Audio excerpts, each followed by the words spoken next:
Welcome to The Last Breakfast. Please enjoy the video. You start by gathering core documents because officials won't progress without them. First, get the original title deed, recent survey map, and encumbrance certificate to prove clear ownership. Then, collect your ID, tax receipts, and proof of paid municipal charges so no surprises delay processing.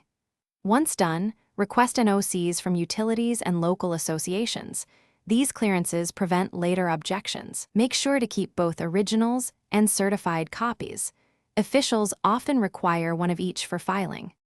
You now complete and submit the formal permission application, filling buyer info, sale price, and attaching the site plan. After submission, pay required filing fees and keep receipts. Payments trigger administrative timelines. Next, prepare for a possible physical inspection, coordinate a convenient appointment, and be present to answer questions. While waiting, track the statutory notice period and any public comments. Staying proactive reduces delays. Make sure to follow up with the clerk if deadlines approach. You finish by securing the written permission, then execute the transfer deed before the registrar so the sale becomes legally effective.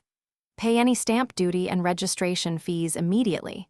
Those payments finalize transfer and protect both parties. Once registered, update municipal and land records and inform tax authorities to avoid future disputes. If something goes wrong, missing approval, or a clerical error, file an administrative appeal within the prescribed period and keep all contact names and reference numbers handy for fast resolution.